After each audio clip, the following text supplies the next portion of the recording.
ॐ ज्ञानतिमिरान्धस्य ज्ञानाञ्जनशलाकया चक्षुरुन्मिलितं येन तस्मै श्रीगुरवे नमः।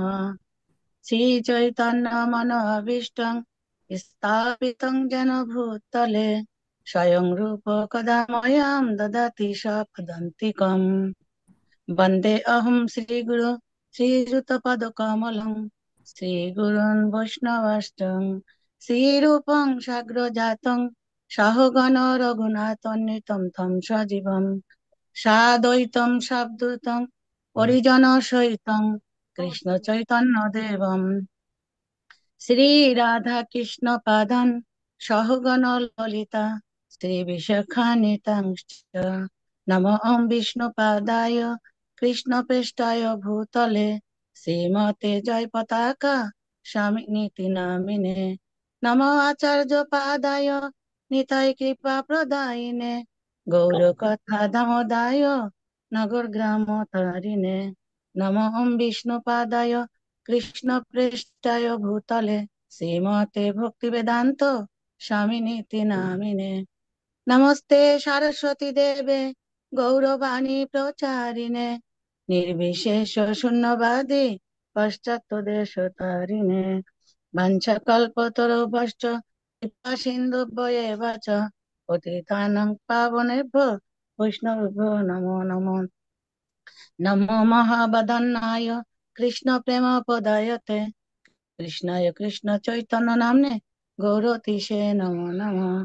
हे कृष्ण करुणा सिंधु दीनबंधु जगत्पते गोपेश गोपिका कांत राधा कांत नमोस्तुते तप्त कांचने गौरांगी राधे वृंदावनेश्वरी विश्वभानुसुते देवी प्रणमामि हरिप्रिये।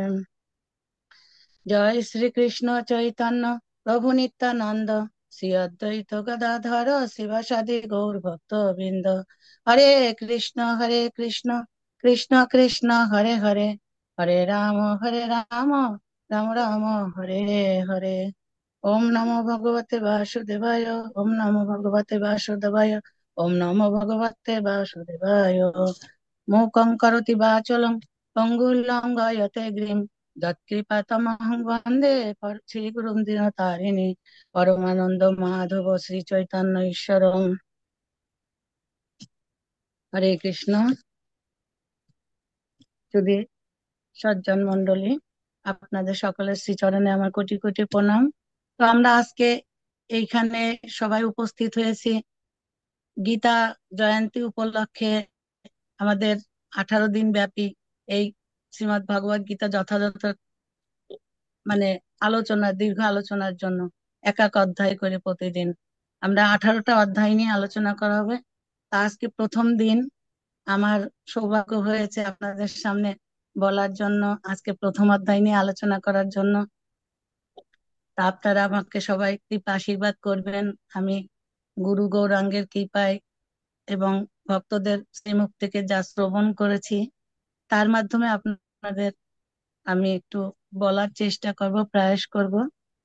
তো আপনারা সবাই আমাকে কৃপা আশীর্বাদ করবেন। বাঞ্ছাকল্পতরুভ্যশ্চ কৃপা সিন্ধুভ্যেব চ পতিতানাং পাবনেভ্যো বৈষ্ণবেভ্যো নমো নমঃ। হরে কৃষ্ণ। তো শ্রীমদ্ ভগবদ গীতা যথাযথ প্রভুপাদের আমরা এই যথাযথ এই শ্রীমদ্ ভাগবত গীতা পড়েই আমরা সবাই মোটামুটি ভক্ত হয়েছি নাকি, দেশ বিদেশ সব জায়গায়। তা এখন আমি বলতে চাই যে এই যে গীতার জ্ঞান ভগবান শ্রীকৃষ্ণ যে আমাদের দিলেন, কেন দিলেন শ্রীকৃষ্ণ, আর এই গীতা পড়ে আমাদের কি লাভ হবে, তাই না? আমরা তো সবসময় কি লাভ খুঁজি না, যে আমার কিসে লাভ হবে, কোনটায় লাভ হবে। এখন প্রশ্ন আসে কিনা মনে, যে আমি আসলে গীতা পড়বো কেন, এটা পড়ে আমার কি লাভ হবে। হ্যাঁ, আমরা এজন্য তাই এটাই বলা যায় যে কি লাভ হবে, না এটাই লাভ হবে। কি লাভ হবে দেখুন, কারণ গীতার জ্ঞান ভগবান শ্রীকৃষ্ণ অর্জুনকে কোন সময় দিয়েছিলেন, এটা আমাদের আগে ভালো করে জানতে হবে যে কখন এই গীতার জ্ঞানটা ভগবান দিয়েছিলেন। তা আমরা সকলে জানি গীতার জ্ঞানটা ভগবান কখন দিয়েছিলেন অর্জুনকে, যুদ্ধক্ষেত্রে বসে। তা আমরাও এরকম সংসার যুদ্ধে আছি না? তা আমরা যদি মনে করি যে আমাদের না না আমরা সংসারে অনেক ব্যস্ত ব্যতিব্যস্ত, এখন আমাদের গীতা পড়ার সময় নেই, কখন গীতা পড়বো? না, আমাদের যেমন সংসার যুদ্ধে আছি, এই মুহূর্তে আমাদেরই গীতা পড়তে হবে। কারণ গীতা পড়ে আমরা জানতে পারবো আমাদের কি করণীয়, কি অকরণীয়। আমরা কেন গীতাটা পড়ো? কারণ গীতাটা হচ্ছে কি আমাদের একটা বিজ্ঞান বই। এটা হচ্ছে কি আমাদের এই জড়জগৎ থেকে উদ্ধার করার জন্য একটা নৌকা স্বরূপ, তরণী স্বরূপ গীতা। যেমন, কারণ গীতা অর্জুনকে কেন কখন দিয়েছিলেন? যেমন যেমন অর্জুনের মনে যখন সংশয় হয়েছিল, সমস্যা এসেছিল। কি সমস্যা এসেছিল? যে আমি যুদ্ধ করব কি করব না, তাই না? এই সমস্যার সমাধানটা, সেই সমস্যার সমাধান কল্পেই তো ভগবান অর্জুনকে এই গীতার জ্ঞান দিয়েছেন, নাকি? কেননা আর এই গীতার জ্ঞানের মাধ্যমে আমরা কি করতে পারবো? এই যে অজ্ঞানের অন্ধকারে, জীব যে অজ্ঞানের অন্ধকারে আচ্ছন্ন হয়ে আছে এই জড়জগতে, অনাদিকাল ধরে পতিত হয়ে আছে এই জড়জগতে, সে কথা আমরা শ্রীমা ছিল প্রভুপাদ আমাদের মুখবন্ধের মধ্যে বর্ণনা করে গেছেন। কেমন? যে এই জড়জগতে আমরা অনাদিকাল ধরে বদ্ধ হয়ে আছি। মূলত হচ্ছে কি এই জড়জগতের বন্ধন থেকে যে আমরা বদ্ধ হয়ে আছি, তাদেরকে উদ্ধার করার জন্যই ভগবান শ্রীকৃষ্ণ কি করলেন? অর্জুনকে উপলক্ষ করে আমাদের জন্য এই গীতা জ্ঞান দান করেছেন। তা আমাকে বলতে হবে, বুঝতে হবে যে গীতার জ্ঞানটা আমাদের জন্য নয়, ব্যক্তিগতভাবে সবারই মনে করা উচিত আমার জন্য এই গীতার জ্ঞান। কেন না? কারণ অর্জুনের এসব দরকার ছিল না। কেননা অর্জুন কি ছিলেন? ভগবানের সখা। অর্জুন তো ছিলেন ভগবানের বন্ধু। অর্জুন তো ছিলেন ভগবানের ভক্ত। তাহলে অর্জুনের কি প্রয়োজন ছিল এই জ্ঞান? কেননা অর্জুনকে নিমিত্ত করে দিলেন। যেমন আমরা বলতে পারি যে একটা গাভী, গাভীটা যখন দুধ দেয়, সেই মা গাভী কি করে? দুধ যে দেয়, আমরা দহন করার সময় কি করি? আমরা একটা বাছুরকে সামনে রাখি। আর বাছুর না সামনে আসলে কখনো কিন্তু মানে আপনার গাভী মাতা কখনোই দুধ দেবে না। তা এই যে দুধটা দিল, এই দুধটা বাছুর কতটা খায়? বাছুরকে বাছুর কতটা খায়? পুরোটা তো আমরাই খাই, নাকি? হুম। তো ভগবান শ্রীকৃষ্ণ অর্জুনকে উপলক্ষ করে যে গীতারূপ অমৃত, এই যে গীতাকে কেন অমৃতর সাথে তুলনা করা হয়েছে? অমৃতর সঙ্গে কেন তুলনা করা হয়েছে গীতাকে? কারণ এই যে যে গীতারূপ অমৃত, সমস্ত সমস্ত উপনিষদ গুলের সব মন্থন করে কি করেছেন? এই সার বস্তু আমাদের কাছে তুলে ধরেছেন সেই গীতা। তাহলে গীতার জ্ঞান আমরা কি করব? যতবার পড়ব ততবার একটা আলাদা আলাদা আনন্দ পাবো। কেমন? আলাদা আলাদা আনন্দ পাবো। তাহলে এখন আমি বলতে চাই যে এই কারণে এখন বোঝা যাচ্ছে যে আমরা কি, যে কেন আমরা গীতা পড়বো, আর কেন আমরা বুঝতে পারলাম যে আমাদের গীতা কেন পড়া প্রয়োজন, কেন আমাদের পড়তে হবে, কেন দরকার। আমরা অনেক তথ্য পেলাম, নাকি? তা এখন আমি বলতে চাই যে এই গীতার মধ্যে, শ্রীমদ্ ভগবত গীতার মধ্যে 5টি বিষয় আলোচনা করা হয়েছে। কি কি?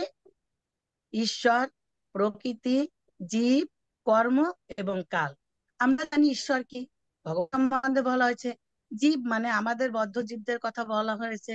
আর এই যে জড়া প্রকৃতি, সেই জড়া প্রকৃতি এবং কর্ম, কর্মটা কি, আমরা কোন প্রকার কর্ম করা উচিত, আমাদের কি কর্ম করা উচিত নয়, সেই বিস্তারিত ভাবে কর্মের আলোচনা করা হয়েছে। এবং কি বলছে? কাল, অন্তিমে কি করবে? কাল আমাদের সমস্ত কিছু হরণ করে নিয়ে যাবে, আমরা জানি। ভগবান গীতায় কি বলেছেন? অহম কালস্মি, আমি কাল। তাই না? কাল রূপে একদিন আমাদের কাছ থেকে কি করবে? সবকিছু ছিনিয়ে নিয়ে যাবে, তাই না? তাই এখন আমি বলতে চাই যে গীতার মোট কয়টা শ্লোক আছে? গীতাতে মোট 700টা শ্লোক আছে। এখন এই 700টা শ্লোকের মধ্যে 700টা শ্লোক বলেছেন, তার প্রথম শ্লোকটাই শুরু হয়েছে কার উবাচ দিয়ে? ধৃতরাষ্ট্র উবাচ। এখন এই যে ধৃতরাষ্ট্র, ধৃত মানে কি? ধৃত মানে কি? তিনি ধারণ করে আছেন। আর রাষ্ট্র মানে বোঝানো হয়েছে এই শরীরটাকে, যিনি এই শরীরটা ছাড়া, নিজের কথা ছাড়া আর কিছু চিন্তা করতে পারেন না। তাই তাকে বলা হয়েছে, তার নাম হচ্ছে ধৃতরাষ্ট্র। এবং তিনি কি? অন্ধ। আচ্ছা, কেন তাহলে এখন আপনাদের মনে প্রশ্ন আসতে পারে যে ভগবদ গীতা তো একটা পবিত্র ধর্মগ্রন্থ, তাহলে কেন ধৃতরাষ্ট্রের এই শ্লোক দিয়ে শুরু করা হলো? আছে কিনা প্রশ্ন বলুন? হ্যাঁ, তবে কি ধৃতরাষ্ট্রের অনেক যদিও খারাপ গুণ ছিল, তারপরে তার ভিতরে ওনার একটা মহৎ গুণ ছিল। সেই মহৎ গুণটা হলো কি, উনি শুনতে চাইছেন, শ্রবণের আগ্রহ। আর এই জিনিসটাই আমাদের সবার সকলের খুব প্রয়োজন, শ্রবণ। এই যে আপনার ধৃতরাষ্ট্র কার কাছে জিজ্ঞাসা করছেন, প্রশ্ন কার কাছে জিজ্ঞাসা করছেন? সঞ্জয়ের কাছে। কি সম্বন্ধে জিজ্ঞাসা করছেন? তারপর বলো কি হলো, কি হলো, মানে কি এখানে তো ভগবানের কথা। আর আপনার সঞ্জয় কার কথা বলবেন এখানে? ভগবানের কথাই আলোচনা করবেন। সঞ্জয় তো আর অন্য কথা বলবেন না। তাহলে কি পরোক্ষভাবে তিনি কার কথা শ্রবণ করলেন? হরে কৃষ্ণ। পরক্ষণে তিনি ভগবানের কথাই শ্রবণ করলেন। কেমন? তাহলে এই যে গীতায় মোট কয়টা, তার ধৃতরাষ্ট্রের শ্লোক হচ্ছে কি একটা। আমরা বলতে পারি কি, ধৃতরাষ্ট্রের শ্লোক ছিল 700টা শ্লোকের মধ্যে ধৃতরাষ্ট্র কয়টা শ্লোক বলেছেন? একটা। অর্জুনের ছিল 40টা, সরি, আপনার সঞ্জয়ের হচ্ছে কি 40টা, আর অর্জুন হলো 85টা বলেছেন, এবং ভগবান শ্রীকৃষ্ণের হলো 574টা। এই সর্বমোট মিলে 700টা শ্লোক আছে। কেমন? এখন বলতে পারেন যে গীতা মানে কি? গীতা, গীতা মানে কি? গীত মানে হচ্ছে কি গান। আর যেটা ভগবান শ্রীকৃষ্ণ গেয়েছেন গীতা, সেই গানটা গেছেন, সেটাই এই গীত উপনিষদ, গীতা। কেমন? আর গীতা হচ্ছে কি, আমরা জানি কি, এই যে গীতা এসেছেন কি থেকে, কোথা থেকে? ভগবানের মুখ নিঃসৃত, অথবা ভগবানের শ্রীমুখ থেকে এসেছে গীতা। আর গঙ্গা কোথা থেকে এসেছেন? ভগবানের শ্রী পাদপদ্ম থেকে, তাই না? তা গঙ্গা জলে আমরা স্নান করার পরে পবিত্র হই। আর যখন আমরা ভগবানের এই গীতা যখন আমরা পাঠ করি বা শ্রবণ করি, আমরা তাৎক্ষণিকভাবে পবিত্র হয়ে যাই। কেমন? যদি বলছেন যে প্রতিদিন যদি, আমরা জানি, সে বলছেন যে প্রতিদিন যদি গঙ্গা জলে স্নান করলে, যে এই গীতারূপ গঙ্গা জলে যদি আমরা একবার স্নান করি, তাহলে আমরা সংসারের যত মল আছে সেই মল থেকে আমরা মুক্ত হয়ে যাব। কেমন? এখন আসুন আমরা এই যে প্রথম অধ্যায়ে নিয়ে একটু বিস্তারিত আলোচনা করি। প্রথম অধ্যায়ে কয়টা শ্লোক আছে মোট? 46টা শ্লোক আছে। কেমন? 46টা শ্লোক আছে। আমি কেন এইগুলো এইভাবে বলছি, যে আমরা আসলে এই যে একসঙ্গে হয়েছি, আমরা গীতাটাকে ভালোভাবে বোঝার চেষ্টা করব। বোঝার চেষ্টা করলে কি হবে, মানে আমরা গীতাটাকে ধরতে পারবো, বুঝতে পারবো, যদি একটু বোঝা যায় যে আসলে কিভাবে কি, আমাদের একঘেয়েমি আসবে না কখনো পড়তে গেলে। কেমন? আনন্দ পাবো আমরা। এজন্য আপনাদের এইভাবে ভেঙে ভেঙে বলছি। প্রথম থেকে হচ্ছে গিয়ে এই যে মোট 46টা শ্লোক আছে। এখন আমরা যদি ভাগ ভাগ করে দিই শ্লোকগুলো, কি শ্লোকে কোনটার ভিতরে কি বলা হয়েছে, তাহলে আপনাদের বুঝতে খুব সুবিধা হবে এবং ভালো লাগবে খুব, বুঝতে পারবেন তাড়াতাড়ি করে। কেমন? তাহলে 1 নাম্বার থেকে 11 নাম্বার শ্লোকের মধ্যে আছে কি কি, যুদ্ধের প্রস্তুতি, মানে যুদ্ধ কিভাবে হবে সেই যুদ্ধের প্রস্তুতিটা আছে। আর 12 নাম্বার থেকে 20 নাম্বার শ্লোকে হচ্ছে কি, মানে কারা জয় হবে, কারা পরাজয় হবে, সেই সমস্ত লক্ষণগুলো তুলে ধরা হয়েছে। কেমন? আর বিভিন্ন শঙ্খের নাম, যে কে কোন শঙ্খ বাজিয়েছিলেন, সেই শঙ্খগুলোর নামে বিস্তারিত আলোচনা করা হয়েছে। আর 11 নাম্বার থেকে 27 নাম্বার পর্যন্ত আপনাদের কাছে যদি কলম পেন থাকে আপনারা লিখতে পারেন, কোনো সমস্যা নেই। কেমন? আর আপনারা অবশ্যই গীতা গ্রন্থটা নিয়ে বসবেন, কেননা হরে কৃষ্ণ, আপনাদের চরণে অনুরোধ, বিনীত অনুরোধ বলছি, কেন গীতাটা যদি আপনারা সঙ্গে নিয়ে বসেন, তাহলে হয়তো গীতাটা আপনাদের এই যে আমাদের ধারাবাহিক যে আলোচনা করা হবে, আপনাদের 1 থেকে 18 অধ্যায় পর্যন্ত পুরো গীতাটাই পড়া হয়ে যাবে। তা আমি আশা করি আপনারা সবাই গীতা নিয়ে বসবেন। কেমন?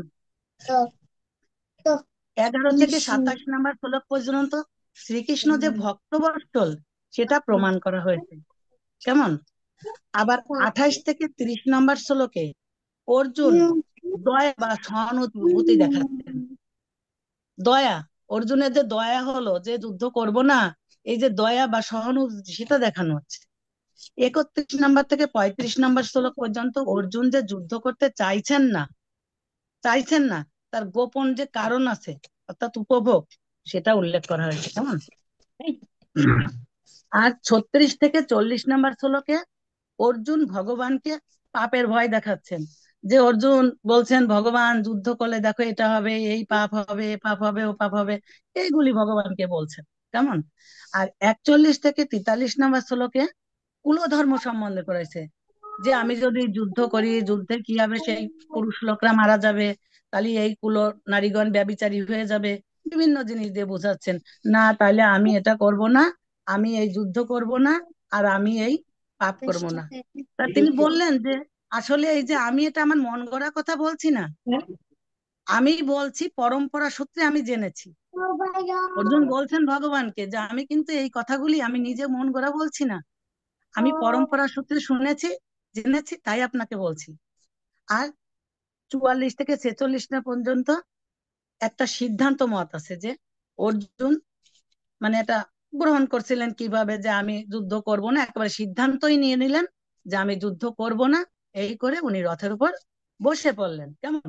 তাহলে দ্বিতীয় অধ্যায়ে পরবর্তীতে 2 নম্বর শ্লোক থেকে মানে অর্জুন তো করবেন না না বলে বসে আছে, এখন ভগবান কিভাবে অর্জুনকে হা বলাবেন এবং তাকে উঠে দাঁড়া করাবেন সেটা হবে। কিন্তু আমরা আজকে না বলার কারণ কি, অর্জুনের যুদ্ধ যে করবেন না, এই না বলার কারণগুলি আমরা আলোচনা করব। কেমন?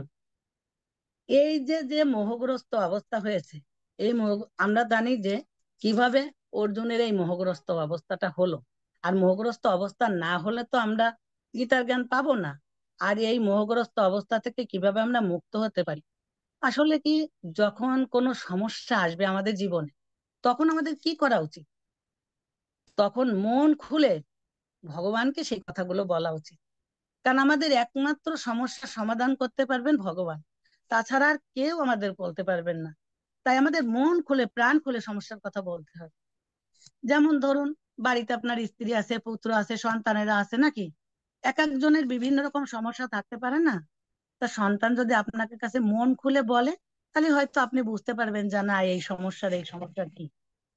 কেমন? তাহলে সেটা কার কাছে বলবেন?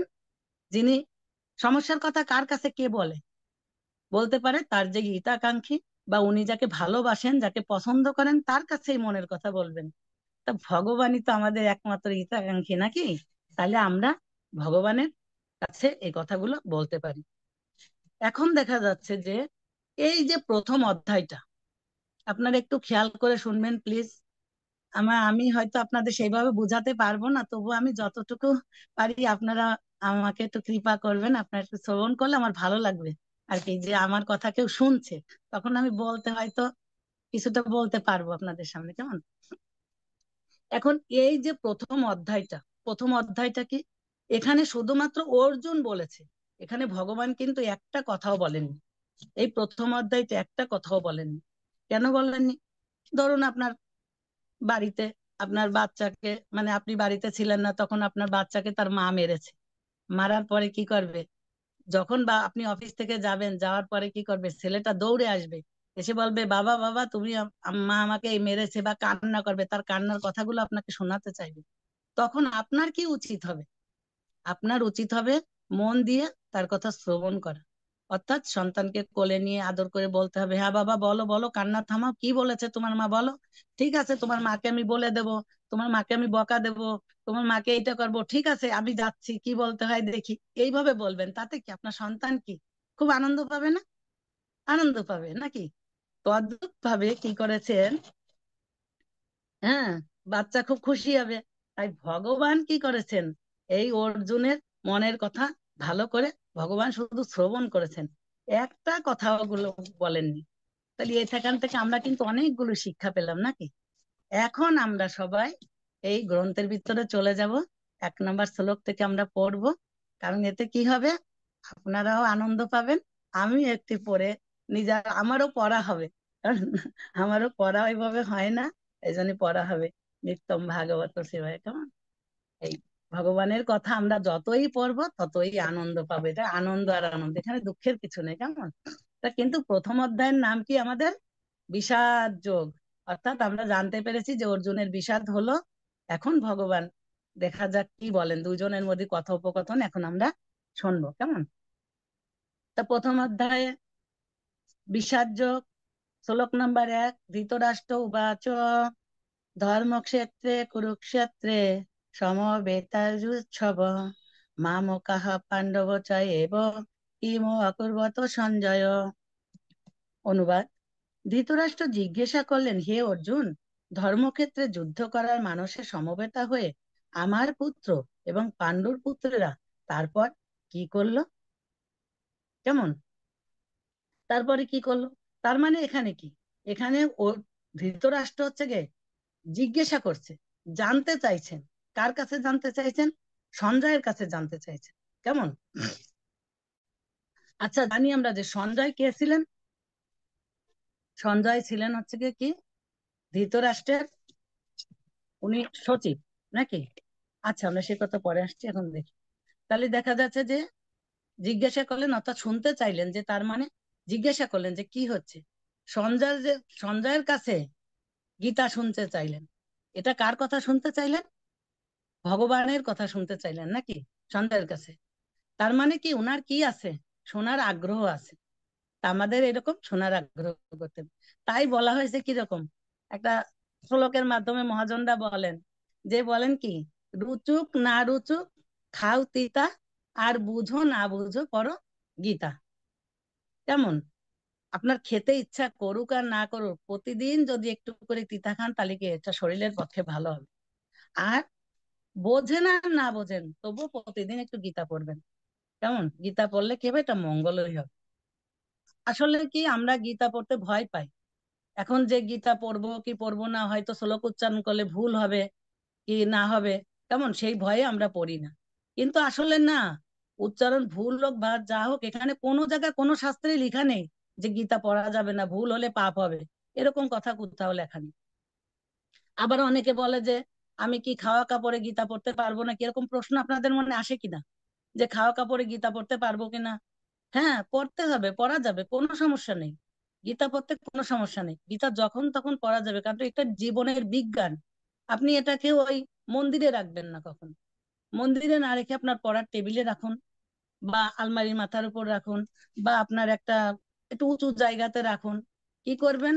যখন তখন পড়তে পারবেন। ধরেন সংসারে কাজ করে আপনি এখন বলেন যে আমার তো গীতা পড়ার টাইম নেই, আমি ভোরবেলা উঠে পড়তে পারবো না, এত স্নান করে শুদ্ধ হওয়ার এত কিছু দরকার নেই। আমরা তো আর বাসি কাপড়ে কোনোটা পড়ি না। ওটা ছেড়ে রেখে একটু শুদ্ধ ভাবে হাত মুখ ধুয়ে নিলেই হয়ে যায়। নিয়ে আপনি গীতাটা পড়ুন। ধরেন রান্না বান্না করছেন দুপুরবেলা, ছেলে মেয়ে স্কুল থেকে আসেনি বা দেরি হচ্ছে, আপনি কি করলেন, সুন্দর মতো বসে বসে চেয়ারে বসে বসে একটুখানি পড়ুন। পড়ে পড়ে তারপর যতটুকু পড়েছেন সেইখানটায় কি করলেন, একটা চিহ্ন দিয়ে রাখলেন। অর্থাৎ গীতার ভিতরে আমাদের একটা সুতা আছে, ওইটা দিয়ে রাখলেই বা পড়লাম, আমি পরবর্তীতে আবার পড়বো। এইভাবে পড়তে পড়তে আপনাদের কিন্তু আগ্রহ আসবে গীতা শোনার, লেখা মানে পড়ার। কেমন? আবার অনেকে বলে কি, বাসি বিছানায় পড়ে কি আমি বসে কি আমি গীতা পড়তে পারবো? অনেকের মনে এই ধরনের প্রশ্ন আসে নাকি? কোনো সমস্যা নেই। আপনি কি করবেন, বালিশের উপরে বা একটা কাপড়, একটা বস্ত্র মানে একটা কাপড়, আলাদা পরিষ্কার কাপড়, সেটা গীতার উপর আগে বালিশের উপর রেখে তারপরে গীতাটা রেখে একটা কাপড় দিয়ে পড়েন, বা একটা কাপড় দিয়ে একটু ঢেকে রাখেন। সেটা আপনার পড়তে পড়তে তখন আপনার হৃদয়ে ভগবান আছেন, উনি আপনাকে বলে দেবেন যে আপনি কিভাবে পড়বেন, কতটা শুদ্ধতা বজায় রাখবেন, কি করবেন, এটা বলার অপেক্ষা রাখেন। এখন আসছি আমরা যে সঞ্জয় বলছেন, যে হে সঞ্জয়, ধৃতরাষ্ট্র জিজ্ঞাসা করছেন কি, হে সঞ্জয়। তা সঞ্জয় কে ছিলেন? সঞ্জয় ছিলেন হচ্ছে গিয়ে ধৃতরাষ্ট্রের সেক্রেটারি। আর উনি ছিলেন কি, গবল ঋষির পুত্র, আর ব্যাসদেবের শিষ্য। কেমন? এখন বলছেন যে ধর্মক্ষেত্রে যুদ্ধ কর্ম মানুষের, এই যে আমার পুত্র এবং পাণ্ডুর পুত্ররা তারপর কি করলো। এখন আমার পুত্র আর পাণ্ডুর পুত্ররা, কারণ এনরা কি, এই যে ধৃতরাষ্ট্র কি আর এই সঞ্জয়, পাণ্ডুর পুত্ররা আর ধৃতরাষ্ট্রের পুত্ররা তো একই বংশজাত নাকি? তা উনরা কি করছেন, ওনার ছেলেদেরকে কি করছেন, আলাদা আলাদা করে দেখছেন, যে আমার পুত্র আর পাণ্ডুর পুত্ররা। কারণ এত কুরু বংশ থেকে আসছে, উনি আলাদা করতে পারেন না, তারপরেও আলাদা করছেন। কেমন? তারপর বলছেন যে কি, যুদ্ধ করার মানুষের সময় তো এই কুরু ধর্মক্ষেত্রে সমবেত হয়ে, এই যে কুরুক্ষেত্রে, ধর্মক্ষেত্রে প্রথম শব্দ আছে ধর্মক্ষেত্রে আর কুরুক্ষেত্রে। হ্যাঁ, এই যে ধর্মক্ষেত্রে আর কুরুক্ষেত্রে নাকি, এই কুরুক্ষেত্রের একটা ইতিহাস আছে। আমি কি একটু বলবো? বলি, কেমন? এই যে কুরু নামক একজন রাজা ছিলেন, তিনি করেছিলেন কি, এই যে কুরুক্ষেত্র যে জায়গাটা বিশাল জায়গা, সেখানে কি করেছিলেন উনি, সোনার লাঙ্গল দিয়ে এবং দুইটা বড়, মানে বড় বিশাল শক্তিশালী দুইটা মানে গাভী মানে গরু দিয়ে তিনি করলেন এই জায়গাটাকে চাষ করতে লাগলেন। তো যখন চাষ করছিলেন, তখন কি করলেন, আপনার এই ইন্দ্র এসে, ইন্দ্র তো কাউকে কোনো কিছু করতে দেখলেই উনার মাথা খারাপ হয়ে যায়, উনি আসেন। ইন্দ্র এসে বললেন কি, জিজ্ঞাসা করলেন যে হে মহারাজ, আপনি কি করছেন? তখন এই কুরু রাজা বললেন যে আমি এখানে ধর্মের চাষ করব। উনি বললেন যে কি ব্যাপার, তো মুশকিল হয়ে গেল, ধর্মের চাষ করলে তো সবাই ধর্ম করবে, করলে সবাই স্বর্গে চলে আসবে, তাহলে তো আমার এখানে ফুলফিল হয়ে যাবে। না, তখন উনি কি করলেন, কারণ দেবতারা যখন কোনো সমস্যায় পড়েন কোথায় যান, ভগবানের শরণাপন্ন হন, ভগবানের কাছে চলে গেছেন। ভগবানকে যে বলছেন যে আপনি মানে এই যে আপনি তো আসলে ধর্ম কি, ধর্ম সাক্ষাৎ তো ভগবান, ভগবান প্রণীত নাকি, ভগবান হচ্ছে কি কি সাক্ষাৎ ভগবানের থেকে আসছেন, ভগবানের আইন। এটা ধর্ম মানে কি, ভগবানের আইন। কিন্তু এই যে উনি চাষ করছেন, এখন যে ভগবানকে বুঝালেন, ওই যে পুরু রাজা যে ধর্মের চাষ করতেছে, দেখেন উনি আপনাকে অমান্য করেছেন। অর্থাৎ এখন আপনার যে এই আইন, ধর্মের যে আইন, সেটা ভেঙে দিয়ে উনি যে ধর্মের চাষ করতেছে। তখন ভগবান কি বললেন যে ঠিক আছে, আমি যাব দেখব। তখন ভগবান কি করলেন, একটা ছোট্ট বালকের বেশে এসে বললেন, মহারাজ নমস্কার। হ্যাঁ, মহারাজ কি খবর, আপনি কি করছেন? তখন সেই মানে যে চাষ করছিলেন কুরু রাজা, উনি বললেন যে আমি ধর্ম চাষ করছি। তা বললেন ধর্মের চাষ করছেন, আপনি বীজ কোথায় পাবেন? বলছে আমার রক্ত দিয়ে বীজ করব। তখন যে বলছে ঠিক তো, রক্ত দিয়ে বীজ করবেন, ঠিক আছে তাহলে রেডি হয়ে যান। তখন কুরু রাজা দেখে যে ভগবান চক্র হাতে দাঁড়িয়ে আছেন। হ্যাঁ, চক্র হাতে দাঁড়িয়ে ভগবানকে দাঁড়িয়ে দেখতে দেখে কি করলেন, উনি তো দেখলেন ঠিকই ভগবান তো এখন আমাকে চক্র দিয়ে আমার গলাটা কেটে ফেলবেন। তা কোনো কিছু কাউকে ফাঁসি দেওয়ার আগেও কিন্তু জিজ্ঞাসা করা, আপনার কোনে মনে কোনো বাসনা আছে? তদ্রূপ ভগবান ওনার কাছে জিজ্ঞাসা করলেন যে আপনার কি কোনো মনে বাসনা আছে? তা উনি বললেন কি, হ্যাঁ আমার তো বাসনা একটা ছিল, বাসনা ছিল দুইটা। আমি তো এখানে এসেছিলাম ধর্মের চাষ করার জন্য, কিন্তু সেটা তো আর আমার হলো না। তাই এই যে যে খেতে এসেছি, এই যে যে ক্ষেত্রটা মানে এখানে চাষ করার জন্য এসেছিলাম, ক্ষেত্র মানে কি, ক্ষেত মানে কি জমি, তাই এইখানে যে জমি, তাই এই জন্য এটার যদি এটার নাম দিবেন কি, ধর্মক্ষেত্র। আর আমি যেহেতু চাষ করতে এসেছি, সেই জন্য আমার নাম অনুসারে এই জায়গাটার নাম হবে কুরুর নামে কুরুক্ষেত্র। কেমন, তাহলে হলো? তা বলছে আর কি? তা বলছে যে প্রভু আমার আর একটা নিবেদন আছে, যে এই যে যেহেতু এটা ধর্মের ক্ষেত্র, এখানে যে আসবে, যে তপস্যা করতে আসুক বা কোনো উদ্দেশ্যে নিয়ে আসুক বা যুদ্ধ করতে আসুক, তাহলে এখানে যেই আসবে আপনি কৃপা করে তাদের উদ্ধার করবেন। এখন ভগবান বললেন যে ঠিক আছে, ততস্তু। হ্যাঁ, তথাস্তু। এই হলো কুরুক্ষেত্র বা ধর্মক্ষেত্রের ইতিহাস। তাহলে এখানে যে বলছেন যে আমার পুত্র আর পাণ্ডুর পুত্ররা, বলছে যে তারপর কি করলো, কি করলো এখানে দেখুন। অর্থাৎ কি করলো এটা তো বলার প্রশ্ন আসে না, এখানে যুদ্ধ করতে গেছেন, অবশ্যই যুদ্ধ করবেন, কিন্তু কি আপনার উনার মনে সন্ধি আনছিল যে সেই ধর্মক্ষেত্রে গেছে, যে কি করছে। হ্যাঁ, আমার সঞ্জয় রে জিজ্ঞাসা করছে, আমার ছেলেরা গেল যে ওই ধর্মক্ষেত্রে যাই মনের কি প্রভাব পরিবর্তন হয়ে গেল, যে ভাই আমাদের ভাইতে ভাইতে যুদ্ধ করার কোনো দরকার নেই, আমরা ভাগাভাগি করে নি জায়গাটা। হ্যাঁ, এরকম মনোভাব হয়ে গেল নাকি? কিন্তু ধৃতরাষ্ট্র চাইছিলেন যে না, যুদ্ধ হোক, আমার ছেলেরা 100 পুত্র আর পাণ্ডুর 5টা পুত্র, আমার ছেলেরাই জয়ী হবে, কারণ এটা ওনার মনোভাব ছিল। এখন যে এই যে প্রথম শ্লোক থেকে এখন প্রশ্ন করেছেন, এখন সঞ্জয় উত্তর দেওয়া শুরু করবেন। অর্থাৎ টিভি অন হয়ে গেল, এখন চলবে নাকি? শুরু হয়েছে কথা বলা। এবার 2 নম্বর শ্লোক।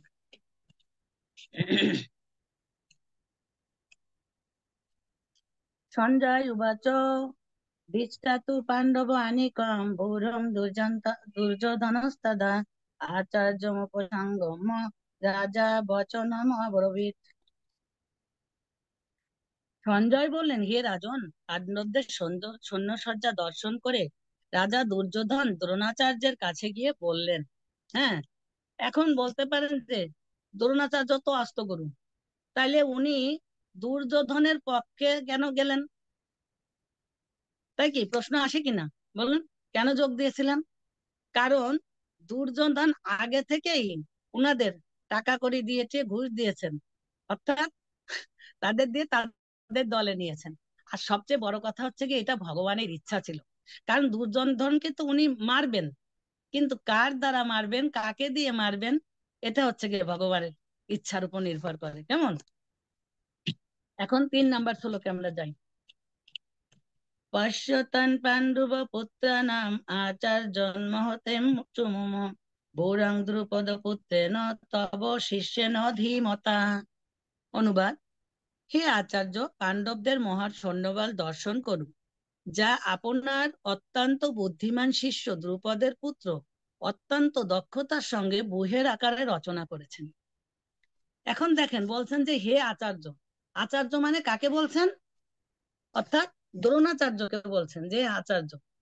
এখন দেখুন, যে বলছেন যে আপনার অত্যন্ত বুদ্ধিমান শিষ্য আর দ্রুপদের পুত্র, এই যে একটা দুর্যোধন যে বলছেন এই কথাগুলো, একটা কেমন বলছেন, আচার্য ওদিকে বলছেন, আচার্য গুরুদেব ওদিকে একটা ঠেস মেরে কথা বলছেন। মানে আমরা মানে মাঝে মাঝে মানুষকে একটা ঠেস মেরে কথা বলি না, কেমন শোনা যায়। যেমন একটা গল্প আছে সুন্দর, যেমন একসময় কি করেছিলেন, এই যে কি বলে, আহ যে সতী আছে না, শিবের স্ত্রী সতী। তা সতী যখন ওনার বাবা ই করছেন, মানে যজ্ঞ করছিলেন, তখন ওনার মা সব মেয়েদের জিজ্ঞাসা করছেন, মা তোরা এলি সবাই, আমার ছোট মেয়েটা আসলো না, এখন আসলো না।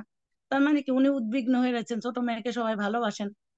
তো এখন উনার মেয়েরা উনাকে বলছে, মা মামা দেখো ওই যে তোমার সতী আসছে, ওই যে দেখো তোমার সতী আসছে। আমরা এরকম করে মানুষকে একটু ঠেস মেরে কথা বলি। তাই দুর্যোধন এখানে ওনার গুরুদেবকে, দ্রোণাচার্যকে ঠেস মেরে কথা বলছেন। মানছে কি, যে সোজা কথায় বললে হয়, যে বলছে যে দ্রুপদের পুত্র, নামটা বলে দিলে হয় দুষ্টদম। সেটা না বলে বলছেন আপনার অত্যন্ত বুদ্ধিমান শিষ্য এবং দ্রুপদের পুত্র অত্যন্ত দক্ষতার সাথে দেখুন কি করছেন।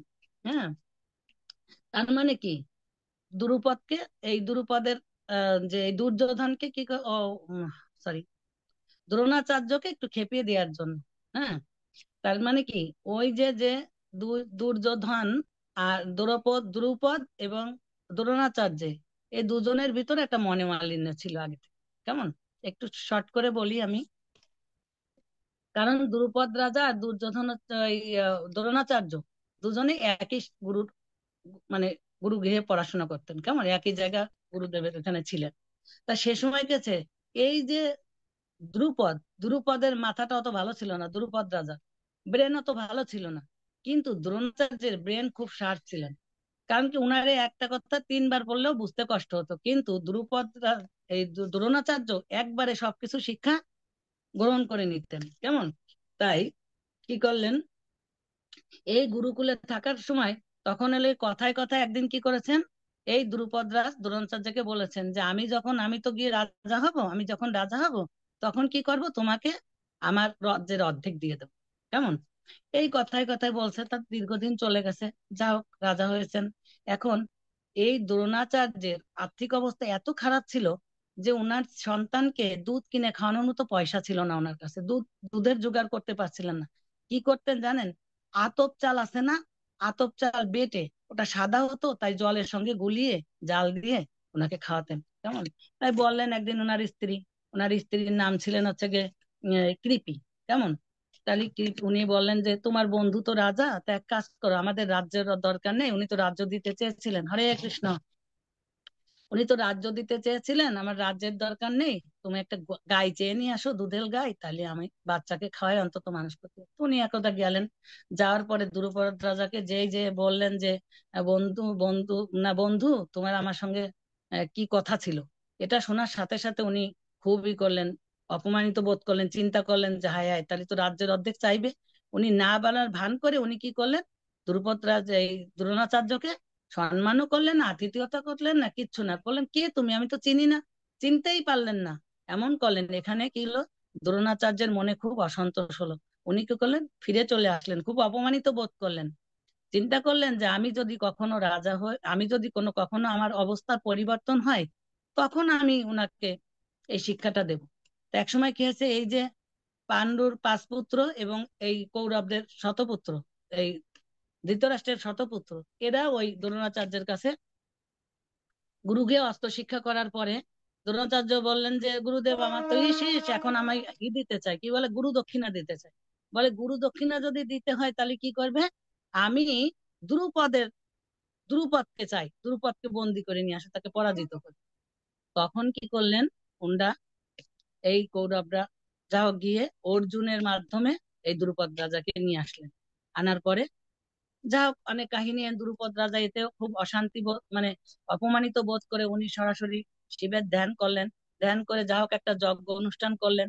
যজ্ঞ অনুষ্ঠান করার ফলে সেখান থেকে 2 জনের জন্ম হলো, এই দ্রৌপদী আর হচ্ছে গিয়ে ধৃষ্টদ্যুম্ন। কারণ দ্রুপদ রাজা দ্রৌপদীকে মানে একটা কন্যাকে চেয়েছিলেন, কেননা অর্জুনের এই যে শৌর্য বীর্য দেখেছিলেন যে অর্জুন কিভাবে ওনাকে পরাজিত করেছেন, উনি চাইলেন ইয়াং ছেলে, তাকে বাগে আনার জন্য আমাকে কি করতে হবে, আমার একটা কন্যা দরকার, যে তাকে আমি আমার জামাই রূপে পেলে আমি আমার ইসে পাবো।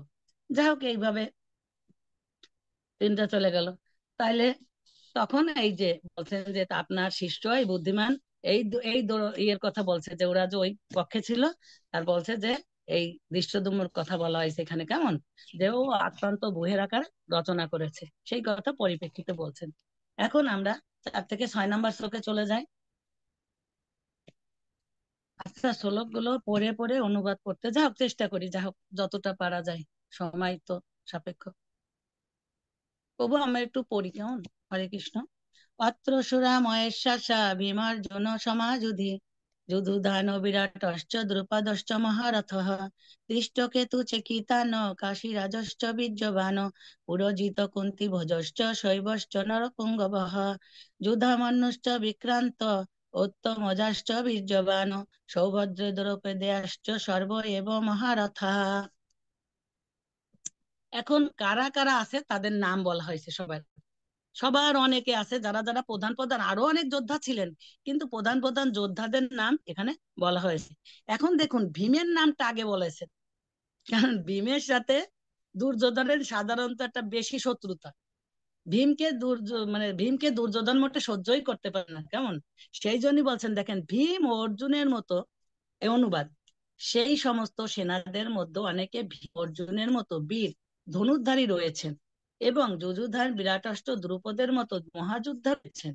সেখানে দৃষ্টকেতু চেকিতান কাশীরাজ পুরোজিত কুন্তিভোজ ও শৈব্যের মতো অত্যন্ত বলবান যোদ্ধারাও রয়েছেন। সেখানে রয়েছেন অত্যন্ত বলবান যুধামন্য, প্রবল পরাক্রমশালী উত্তমজা, সুভদ্রার পুত্র এবং দ্রৌপদীর পুত্রগণ। সকলে এই সব যোদ্ধারা সকলেই এক একজন মহারথী। হ্যাঁ, বলছেন ঠিক আছে, ওদের মধ্যে দলে আছে রথী মহারথী, এর আমরা এইগুলো জানি যে রথী মহারথী কারা কারা। যাক বলছেন অতটা গুরুত্ব না, এরা রথা আছে, এদের কথা সবার কথা বলছেন ওই দুর্যোধন গুরুদেবের কাছে, কিন্তু তো বলছে কোনো সমস্যা নেই। এখন দেখুন আমাদের কাছে কারা কারা আছে, হ্যাঁ, আমাদের দলে কারা কারা আছে দেখুন। 7 নাম্বার এখন দিয়ে এই কথাগুলো বলে টলে এই সবার কথা বলে এখন কথাটা ঘুরিয়ে দিয়েছেন, বলছেন রাখুন রাখুন, আপনি দেখুন এখন আমরা কি করতে, দেখেন আমাদের দলে কে আছে। 7 নম্বর শ্লোক। অস্মকান্ত বিশিষ্টা যে তৎ নিবোধ দ্বিজোত্তম নায়কা মম সৈন্যস্য সংজ্ঞার্থ তান ব্রবীমিতে।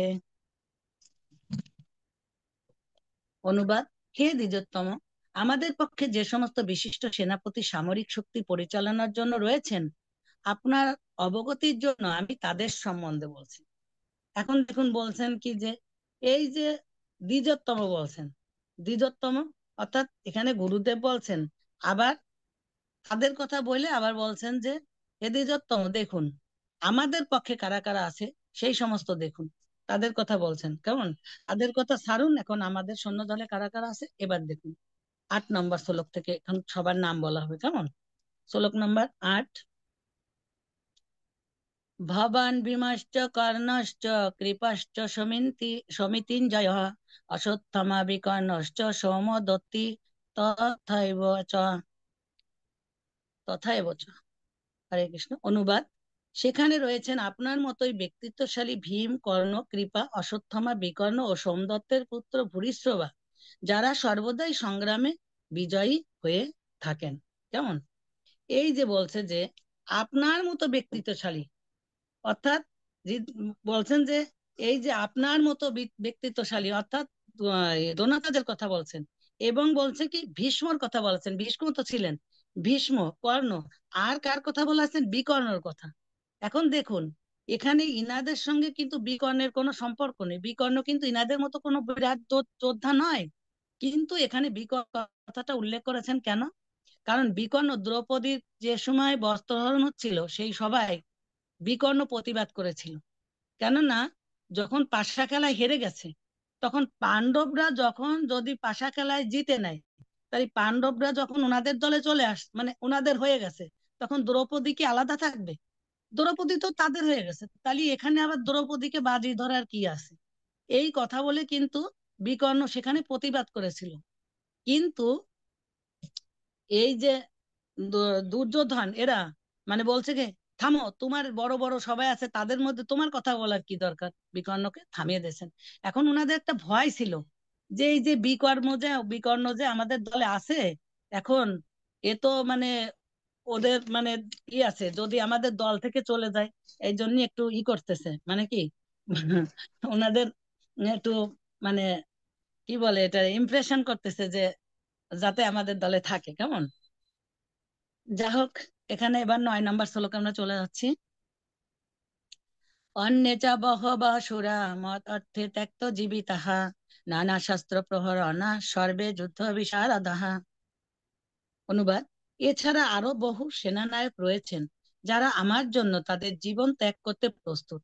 তারা সকলেই নানা প্রকার অস্ত্র শস্ত্রে সজ্জিত এবং তারা সকলেই সামরিক বিজ্ঞানে বিশারদ। হ্যাঁ, তার মানে কি বলা হয়েছে যেখানে, এই যে কারণ এই যে ইন্দ্রা যে দলে দলে আছেন, এই যে বিভিন্ন লোকের কথা বলা হয়েছে, এরা বলছে কি যে আমার জন্য এরা জীবন ত্যাগ করতে রাজি। কেন জীবন ত্যাগ করতে প্রস্তুত করেছেন? কারণ এনারা এনাদের আগে থেকে খাইয়ে টাইয়ে ঘুষ খাইয়ে ভালো মতন ওনাদের দলে এনেছেন, ঠিক আছে? তাই বলছেন যে এরা আমাদের জন্য আমার জন্য জীবন ত্যাগ করতে রাজি, প্রস্তুত। কেমন? সে কথা বুঝাচ্ছে যে যারা আসলে দুর্যোধনের পক্ষে, যারা এখানে দুর্যোধনের কথাই নিশ্চিত হয়ে যাচ্ছে যে যারা যারা উনাদের সাথে যুদ্ধ করতে এসেছেন তারা কেউ প্রাণ নিয়ে ফিরে যেতে পারবেন না, একজনও ফিরে যেতে পারবেন না, তাদের মৃত্যু অবধারিত হবে। সেই কথাই দুর্যোধনের মুখ থেকেই বেরিয়ে গেছে। কেমন? এখন 10 থেকে 11 নম্বর শ্লোক। অপর্যাপ্তম তদস্মাকম বলং ভীমর অভিরক্ষিতম, পর্যাপ্তম তো ইদম মে তো তেষাং বলং ভীম অভিরক্ষিতম, অয়েনষু চ সর্বেষু যথা ভাগবাম অবস্থিতম, ভীম অভিরক্ষিত রক্ষিতন্ত ভবন্ত সর্ব এব হিম। অনুবাদ: আমাদের সৈন্যবল অপরিমিত এবং আমরা পিতামহ ভীষ্মের দ্বারা পূর্ণরূপে সুরক্ষিত, কিন্তু ভীমের দ্বারা সতর্কভাবে সুরক্ষিত পাণ্ডবদের শক্তি সীমিত। এখন আপনারা সকলে সেনাব্যূহের প্রবেশ পথে নিজ নিজ গুরুত্বপূর্ণ স্থানে স্থিত হয়ে পিতামহ ভীষ্মকে সর্বতোভাবে সাহায্য করুন। এখানে দেখুন,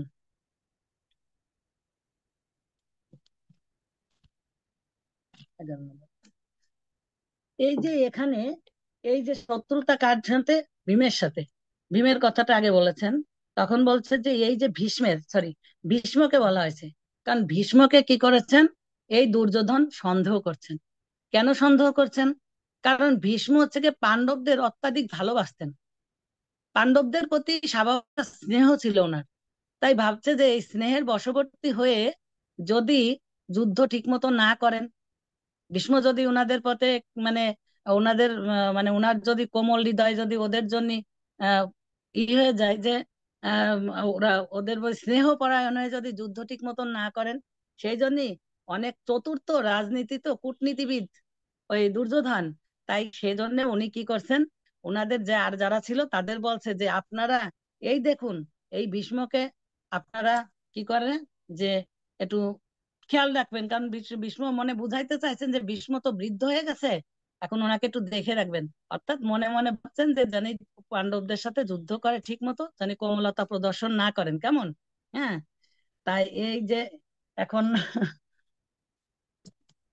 এখানে একটা গল্প মনে পড়ছে আমার এই বিষয়ে, কেমন? হাসির গল্প আছে।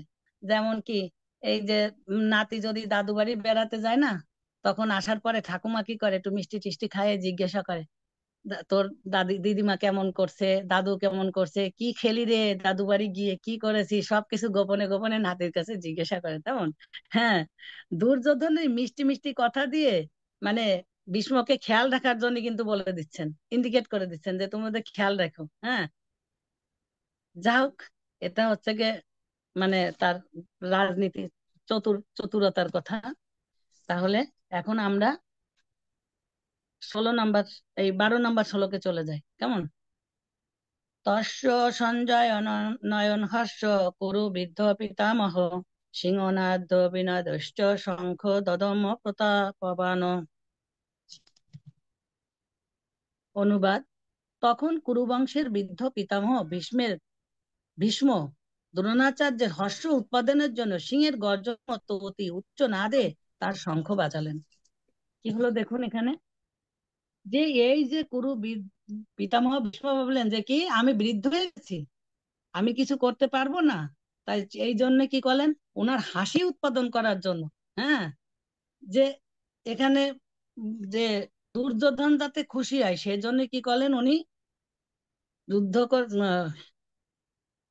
কি বলছে, যে এখানে যায় তিনি এই শুধুমাত্র দুর্যোধনকে খুশি করার জন্য তিনি কি করলেন, সিংহের মতো অতি গর্জনের সাথে অতি উচ্চনাদে তার শঙ্খ বাজালেন। এখন শঙ্খধ্বনি বাজিয়ে দিয়েছেন যে যুদ্ধ হবে, করব যুদ্ধ, কেমন? তাহলে জানিয়ে দিলেন যে আমি, তোমার জয়লাভ হবে না, আমার জয় মানে আমাদের জয়লাভ হবে না, ওদেরই জয়লাভ হবে, কেমন?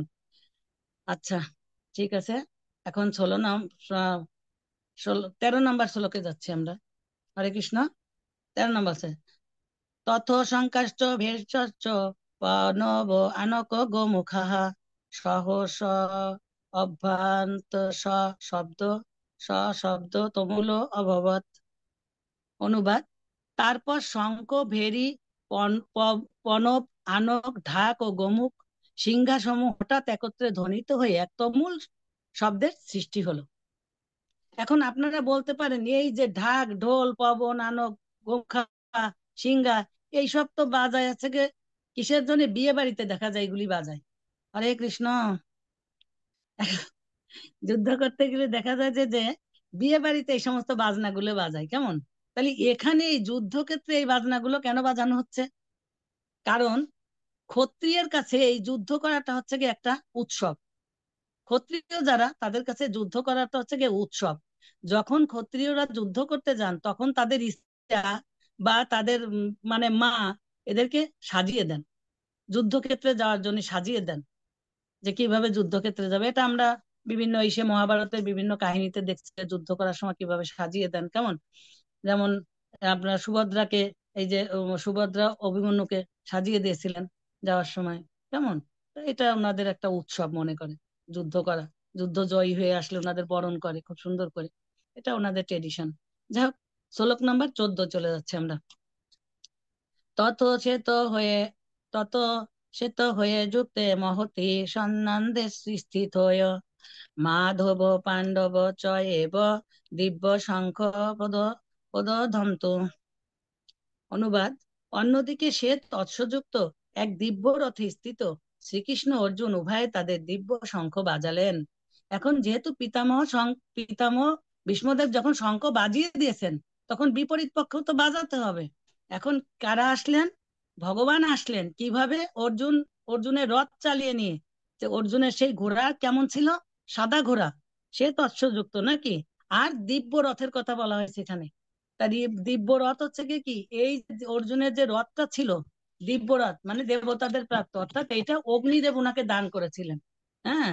সেই অগ্নিদেব যেটা ছিলেন, এই দিব্য রথটা কি সমগ্র ত্রিভুবন জয় করতে পারতো, এটা অপরাজেয় রথ।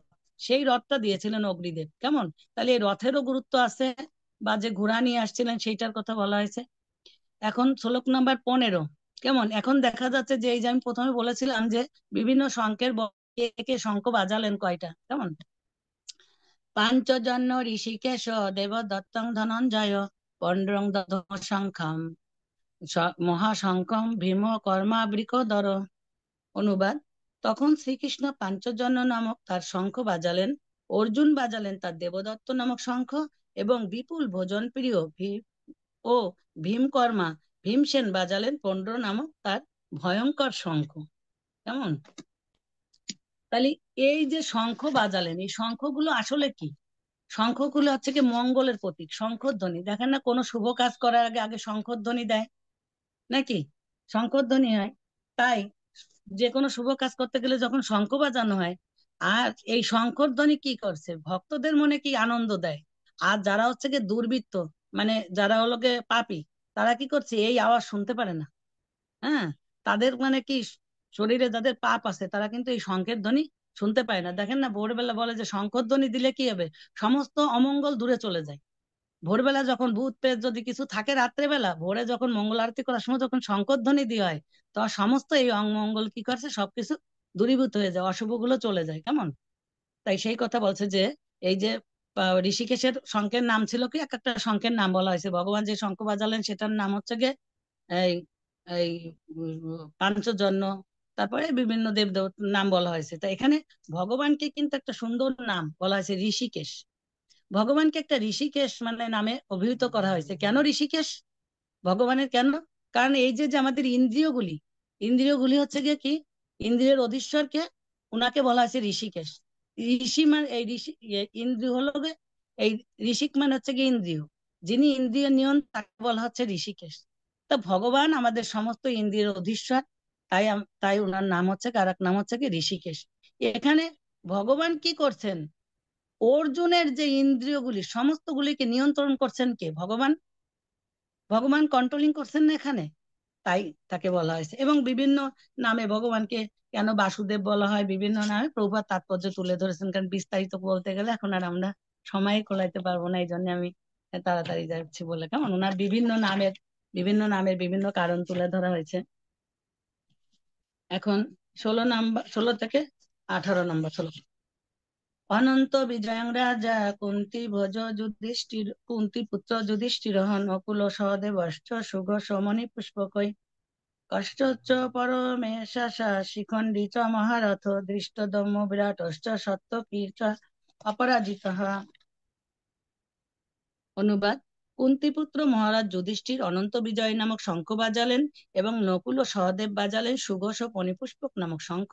হে মহারাজ, তখন মহান ধনুর্ধর কাশীরাজ প্রবল যোদ্ধা শিখণ্ডী, ধৃষ্টদ্যম্য বিরাট, অপরাজিত সাত্যকী, দ্রুপদ, দ্রৌপদীর পুত্রগণ, সুভদ্রার মহাবলবান পুত্র এবং অন্য সকলে তাদের নিজ নিজ পৃথক পৃথক শঙ্খ বাজালেন।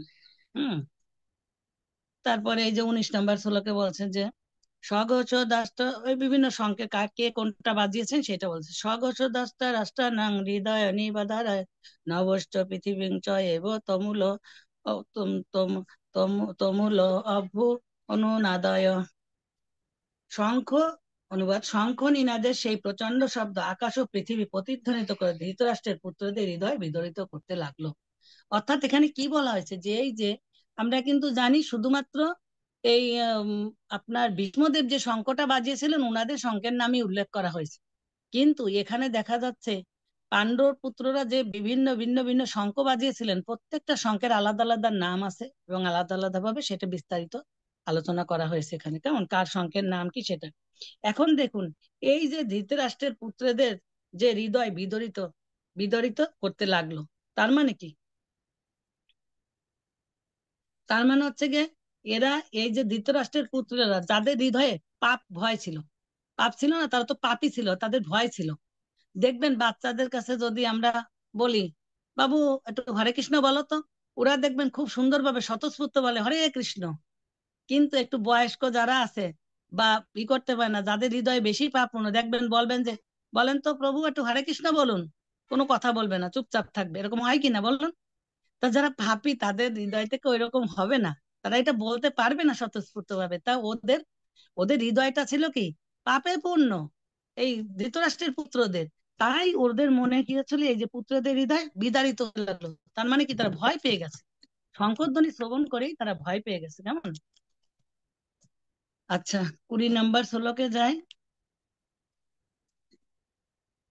অথ ব্যবস্থিতান দৃষ্টা দাত্তারাষ্ট্র ন কপিধ্বজঃ প্রবৃত্তে শাস্ত্র সম্পাদে ধনুরুদ্যম পাণ্ডবঃ ঋষিকেশং তদা বাক্যম ইদম অ- ইদম আহ মহিপতে। মহিপতে, আচ্ছা। অনুবাদ: সেই সময় পাণ্ডুপুত্র অর্জুন হনুমান চিহ্নিত পতাকা শোভিত রথে অধিষ্ঠিত হয়ে তার ধনুক তুলে নিয়ে স্বর নিক্ষেপ করতে প্রস্তুত হলেন। হে মহারাজ, ধৃতরাষ্ট্রের পুত্রদের সমরসজ্জা বিন্যস্ত দেখে অর্জুন তখন শ্রীকৃষ্ণকে এই কথাগুলি বললেন। কেমন? এখন দেখুন, যুদ্ধ শুরু হয়ে গেছে, শঙ্খধ্বনি বেজে গেছে। এখন কি অর্জুন ধনুক তুলে নিছেন। তুলে নেওয়ার পরে কি হচ্ছে, এই যে বলছেন যে কপির ধ্বজের কথা বলা হয়েছে। কেমন? যে এই যে কপির ধ্বজ, এই বিষয়ে একটা আছে যে হনুমান হনুমান ছিলেন কোথায়? ওই কি পর্বত জানো, মনে আসছে না, যা হোক, সেখানে তা পাণ্ডবের এই যে ভীমসেন সেখানে গেছিল, দেখছে যে একটা সরোবর দিয়ে মানে পদ্মফুল, শতদল পদ্মফুল ভেসে আসছে স্বর্ণের। তা সেটা দেখে দ্রৌপদী মা বলছিলেন যে আমি ওই পদ্মফুল চাই। তখন বলছিলেন যে ঠিক আছে আমি এনে দেবো, বলে পদ্মফুল এনে দিলে ওইটা আমি মালা গেঁথে যুধিষ্ঠির মহারাজকে দিবেন। এরকম একটা ইচ্ছা দ্রৌপদীর ছিল। তখন ভীম করেছে কি, ঠিক আছে আমি এনে দিচ্ছি এখন। ভীম যেতে যেতে দেখে যে একটা রাস্তার উপর ও যাচ্ছে, তো কিভাবে যায়, গাছপালা ভেঙে চলে যাচ্ছে। তখন দেখলেন যে একটা বৃদ্ধ বানর শুয়ে আছে রাস্তার উপর দিয়ে। এখন বলছেন যে, কারণ ক্ষত্রিয় সাধারণত কাউকে মানে আসলে উল্লঙ্ঘন করে বা ডিঙ্কিয়ে যাওয়া উচিত না তাদের। তা বলছেন যে আপনি আপনার কৃপা করে আপনার লেজটাকে সরান। বলছে যে না, আমি বিরুদ্ধ হয়েছে, আমি সরাতে পারবো না, তুমি সরিয়ে দাও। তখন সরিয়ে যেতে গেছে, দেখে যে লেজটা ধরে তুলতে পারছে না, ভাবছে বানরের লেজ, একটু বাঁ হাত দিয়ে একটু তাচ্ছিল্য ভাবে তুলতে গেছে, কিন্তু কিছুতেই তুলতে পারছেন না, দেখে অত্যাধিক ভারী। তখন চিন্তা করলেন ইনি তো সাধারণ কেউ না, তার মানে ইনি কে? তখন বললেন যে আপনি কৃপা করে আপনার পরিচয় দিন। বললো যে আমি পবন পুত্র হনুমান। তা ভীম বলছেন যে আমিও তো পবন পুত্র, তাহলে তো আমরা দুইজনে ভাই। ঠিক আছে, তাহলে এই কুরুক্ষেত্রে যুদ্ধ হবে, সামনে যুদ্ধ আছে, তা যুদ্ধতে আমাদের দরকার, তাহলে তুমি আমাদের ইসে থাকবে। তখন হনুমান কি বললেন যে না, আমি যাব, কিন্তু আমি ওই অর্জুনের রথের পতাকার উপরে থাকবো। আর আমি যেটা চিৎকার দেব, মানে চিৎকার করবে যে, তাহলে উনার ওই চিৎকার কম মানে সমস্ত শত শত সৈন্য এমনিতেই মরে যাবেন। কেমন? তা সেই কথা বলেন, এই জন্য উনি ওনাকে সেই হনুমান, এই যে অর্জুনের রথের হনুমান অঙ্কিত ধ্বজা, এইটা কি একটা বিজয়। কারণ লঙ্কা বিজয় করে আনছিলেন না হনুমান, রাম রাবণের যুদ্ধের সময়। তা এইটাই বিজয় সূচক, মানে বিজয় ইঙ্গিত করে। কেমন? হরে কৃষ্ণ। এখন 21 থেকে 22 নম্বর শ্লোক। অর্জুন উবাচ সেনায়ু, এখন অর্জুন বলতেছেন। কেমন? অর্জুন উভয় সেনায় উভয় মধ্য রথম স্থাপয় মে অচ্যুতঃ যাবৎ এতান নিরীক্ষে অহম যোদ্ধা কামান অবস্থিতান ওই ময়া সহ যদ্ধব্যাম অস্মিন রণ সমুদ্যমে। অনুবাদ: অর্জুন বললেন, হে অচ্যুত, তুমি উভয় পক্ষের সৈন্যদের মাঝখানে আমার রথ স্থাপন করো, যাতে আমি দেখতে পারি যুদ্ধ করার অভিলাষী হয়ে কারা এখানে এসেছে, এবং এই মহাসংগ্রামে আমাকে কাদের সঙ্গে যুদ্ধ করতে হবে। কেমন? তাহলে অর্জুন কি বললেন যে হে অচ্যুত, ভগবানকে কি নামে সম্বোধন করলেন? অচ্যুত বলে সম্বোধন করলেন। কেমন? অচ্যুত বলে সম্বোধন করেছেন, কারণ অচ্যুত মানে কি? অচ্যুত মানে কি, ভগবানকে আর অচ্যুত বলা হয় কারণ যার পাদপদ্ম থেকে কেউ চ্যুত হবে না, অর্থাৎ ভগবান যার প্রকৃত আশ্রয়। ভগবানই যা ভগবানই হচ্ছে কি জীবের একমাত্র আশ্রয়। যে আশ্রয়ে একবার মানে আশ্রয় নিলে, বলে না, আশ্রয় লইয়া ভজে তারে কৃষ্ণ নাহি ত্যাজে, আর সব মরে অকারণ। অর্থাৎ কেউ যদি ভগবানকে আশ্রয় গ্রহণ করে, মনে করে যে ভগবানই আমার জীবনের একমাত্র আশ্রয়, কৃষ্ণ বিনা আমার আর কোনো আশ্রয় নেই, তখন হচ্ছে কি ভগবান তাকে আশ্রয় দান করেন, প্রদান করেন। সেজন্যই ভগবানকে অচ্যুত নামে সম্বোধন করা হয়েছে। এখন 23 নম্বর শ্লোক পড়ছি। কেমন? দোৎসমানান অভিক্ষেপহম अवेक्षयाम या एते अत्र समागतः धातराष्ट्र दुर्भेद्ये धातराष्ट्र दुर्भेद्ये যুদ্ধে প্রিয় চিকিৎসক। অনুবাদ: ধৃতরাষ্ট্রের দুর্বুদ্ধি সম্পন্ন পুত্রকে সন্তুষ্ট করবার বাসনা করে যারা এখানে যুদ্ধ করতে এসেছে তাদের আমি দেখতে চাই। এটা কে বলছেন একথা? অর্জুন বলছেন ভগবানকে, যে এই যে ধৃতরাষ্ট্রের দুর্বুদ্ধি সম্পন্ন। কারণ ধৃতরাষ্ট্রকে কেন দুর্বুদ্ধি বলা আছে? কারণ ও কখনো সুবুদ্ধি ছিল না। এই দুর্বোধ্য সেই দুষ্ট বুদ্ধিকে, এই দুর্বৃদ্ধ পুত্রকে মানে সন্তুষ্ট করার জন্য কারা কারা যুদ্ধ করতে এসছে আমি একটু দেখতে চাই। হে অচ্যুত, তুমি আমাকে সেখানে নিয়ে যাও। এখন ভগবানকে অর্জুন কি হচ্ছে, নির্দেশ দিচ্ছেন যে তুমি আমাকে দেখাও যে কারা কারা এই যুদ্ধ করার মানুষ এখানে এসেছে, আমি দেখতে চাই। এখন ভগবান কি করলেন? এখন সঞ্জয় বলছেন 24 নম্বর শ্লোকে, সঞ্জয় বলছেন কি, সঞ্জয় উবাচ, এই বললেন তো এটা। এখন ভগবান নিয়ে যাবেন, কি করবেন, এই কথাটা সঞ্জয় এখন ধৃতরাষ্ট্রের কাছে বলছেন। কি বলছেন? এবে মুক্ত ঋষিকেশ গোরাকেশন ভারত সেনার উভয় মধ্য স্থাপয়িতা রথোত্তম। অনুবাদ: সঞ্জয় বললেন, হে ভরত বংশধর, অর্জুন কর্তৃক এভাবে আদৃষ্ট হয়ে শ্রীকৃষ্ণ অতি উত্তম রথটি চালিয়ে নিয়ে উভয় পক্ষের সৈন্যদের মাঝখানে রাখলেন। এখন দেখুন, এই যে যে এখন আসল গল্প শুরু হচ্ছে, কেমন যে এখন রথটা শুরু করলেন ভগবান যে উদ্দেশ্যে এই গীতার জ্ঞান দান করেছিলেন, এখন সেই উদ্দেশ্য সাধিত হতে যাচ্ছে। কৃপা করে আপনারা একটু শ্রবণ করুন, হরি বল।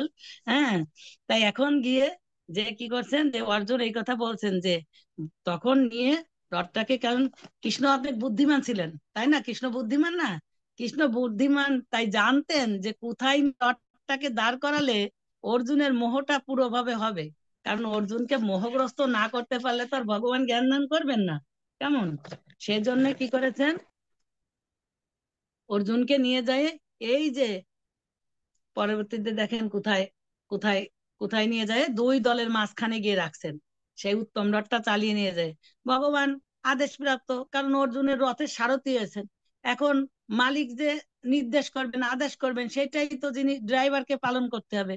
ভগবান এখানে ড্রাইভারের ভূমিকায় অংশগ্রহণ করেছেন, এর জন্য নিয়ে গেছেন, নিয়ে যায় দুই দলের মাঝখানে রেখেছেন। এখন দেখা যাক কি। শ্লোক নম্বর 25, ভীষ্মদ্রোণ প্রমুখ তো সর্বেষাম ময়ীক্ষিতাম ময়ীক্ষিতাম উবাচ পার্থ পশ্য এতান সমবেতান কুরুনীতি।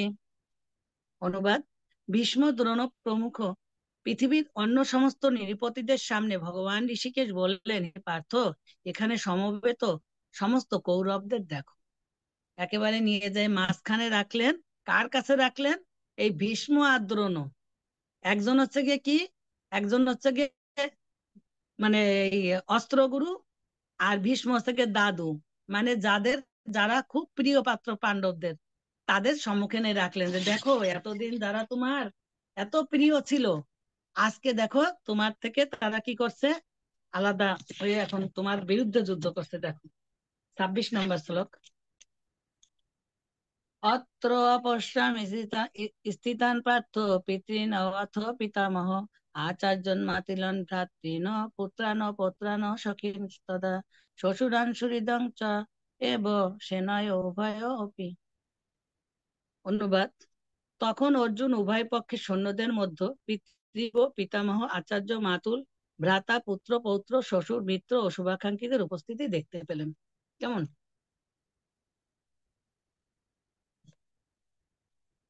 এখন এই যে বলতেছে যে কাদের কাদের দেখলেন সেই কথা বলেছে। এখন 27 নম্বর শ্লোকে চলে যায়। তাম সমীক্ষ স কন্তে ও সর্বান বন্ধুন অবস্থিতান কৃপয়া পরাবিষ্ট বিশিদন্তম ইদম অব্রবীত। অনুবাদ: যখন কুন্তিপুত্র অর্জুন সকল রকমের বন্ধু আত্মীয় স্বজনদের যুদ্ধক্ষেত্রে অবস্থিত দেখলেন, তখন তিনি অত্যন্ত কৃপাবিষ্ট ও বিষণ্ণ হয়ে বললেন। এখন দেখা যান কি বলছেন কৃপা। কারণ ভগবান চাইছিলেন যে অর্জুনের এরকম মোহ হোক তার প্রিয়জনদের সামনে, এ কারণেই নিয়ে গেছিলেন। কেমন? এখন অর্জুন কি বলছে দেখা যাচ্ছে, ভগবান যেটা চেয়েছেন সেটা কিভাবে ফলবে। এখন অর্জুন উপার্য দৃষ্টাইমম স্বজনম দৃষ্টাইম স্বজনম কৃষ্ণ যুদুৎস যুদুৎসম সমুপস্থিতম ছিন্দন্তি মম গাত্রাণি মুখম চ পরিশুষ্যতে। অনুবাদ: অর্জুন বলেন, হে প্রিয়বর কৃষ্ণ, আমার সমস্ত বন্ধু বান্ধব আত্মীয় স্বজনদের এমন ভাবে যুদ্ধাবলেশী হয়ে আমার সামনে অবস্থান করতে দেখে আমার অঙ্গ প্রত্যঙ্গ অবশ হচ্ছে এবং মুখ শুষ্ক হয়ে উঠেছে। হ্যাঁ, তাই এই সমস্ত এই যে লক্ষণগুলি দেখা দিচ্ছে অর্জুনের মধ্যে, এটা দেখে ভগবান চিন্তা করছেন, হ্যাঁ কাজ হচ্ছে, তাই না? কারণ যে যার যার যার জন্য ভগবান ভাবতেছিলেন সেটা মনে করছেন, ভগবান চিন্তা করলেন যে হ্যাঁ কাজ হচ্ছে, কারণ অর্জুনের মুখ শুকিয়ে আসছে, অঙ্গ প্রত্যঙ্গ অবশ হয়ে আসছে, এগুলোর লক্ষণ দেখে বুঝতে পারলেন যে আমি যে জন্য এনেছি সে কাজ হচ্ছে। কেমন? 29 নম্বর শ্লোক। বেপুতশ্চ শরীরে মে রোমশ্চ চ জায়তে গান্ডীবং সংসতে হস্তাৎ ত্বক চ এব পরিদজ্জতে। আমার সর্বশরীর কম্পিত ও রোমাঞ্চিত হচ্ছে, আমার হাত থেকে গান্ডীব খসে পড়ছে এবং ত্বক যেন জ্বলে যাচ্ছে। হ্যাঁ, তাই এই সমস্ত লক্ষণগুলো দেখা দিছে। এখন 30 নম্বর শ্লোক। ন চ শক্নোমি অবস্থাতুম ভ্রমিতি চ মে মনঃ নিমিত্তানি চ পশ্যামি বিপরীতানি কেশব। অনুবাদ: হে কেশব, আমি এখন আর স্থির থাকতে পারছি না, আমি আত্মবিস্মৃত হচ্ছি এবং আমার চিত্ত উদ্ভ্রান্ত হচ্ছে। হে কেশী ধনবন্তা শ্রীকৃষ্ণ, আমি কেবল অমঙ্গল সূচক লক্ষণ সময় দর্শন করছি। হ্যাঁ, তাহলে এই যে দেখে এই অবস্থায় হয়ে কি করে অর্জুনের কি হলো, যে সমস্ত কিছু আমি সামনে অমঙ্গলই দেখছি, কারণ আমি কোনো মঙ্গল দেখতে পাচ্ছি না। কারণ এদের হত্যা করলে আমার কি হবে, আমরা বেঁচে থাকবো কি জন্যে, কি করব, এই জন্য হতাশ হয়ে গেলেন, কারণ আমার বেঁচে থেকে কি লাভ। হ্যাঁ, তাহলে 31 নম্বর। মানে ওর অবস্থাটা, অর্জুনের অবস্থাটা তুলে ধরছেন, কেমন সেইগুলি হচ্ছে এখানে। ন চ শ্রেয় অনুপশ্যামি হত্যা স্বজনম অহবে, ন কাঙ্ক্ষে বিজয়ম কৃষ্ণ, ন চ রাজ্যম সুখানি চ। হে কৃষ্ণ, যুদ্ধে আত্মীয় স্বজনদের নিধন করা শ্রেয়স্কর দেখছি না। আমি যুদ্ধে জয়লাভ করতে চাই না, রাজ্য এবং সুখভোগও কামনা করো না। কেন বলছে যে কৃষ্ণ আমার দরকার নেই, আমার আমার এই যে আত্মীয় স্বজনদের নিধন করা এটা আমি শ্রেয়স্কর দেখছি না, এটা কোনো মঙ্গল হবে না। আমার যুদ্ধে জয়লাভ করে কি হবে, রাজ্য সুখ ভোগ করার কামনা আমি করছি না। কেননা এখানে দেখা যাচ্ছে যে অর্জুনের মনে একরকম কথা, আর মুখ দিয়ে কি মুখে কিন্তু আর এক রকম কথা বলছেন। কারণ অন্তরে অন্তরে অর্জুন চিন্তা করছেন যে কি, যে আমি যদি জয়লাভ করি, যুদ্ধ জয়লাভ করি, যুদ্ধে যদি সবাই মারাই গেল, তাইলে আমি যে রাজ্য ভোগ করব সেটা কে দেখবে? কারণ চাই কি আমরা কোনো কিছু করলে জয়লাভ করে যে অন্য যেন দেখুক, আমাকে বাহাবা দিক, কেমন? এটা মনে মনে ভাবছেন, আচার্যরা তুলে ধরছেন। আর কিন্তু আর অর্জুন মুখে মুখে বলছেন যে না, আমি আম, আমি এই যুদ্ধে জয়লাভ করবো না, জয় লাভ করলে এই এই হবে, আমার এইগুলো হবে, তাতে আমার দরকার নাই। আমি কি করব, আমি ওর থেকে যুদ্ধ করব না, আমার এরকম সুখভোগ দরকার নেই। কেমন? তারপরে দেখা যাচ্ছে 32 থেকে 35 নম্বর শ্লোকে কি বলছেন। কিম নো রাজ্য ন গোবিন্দ, কিম কিম ভোগ ভোগৈ জীবিতেন বা এষামার্থে কাঙ্ক্ষিতং ন রাজ্যং ভোগা সুখানি চ।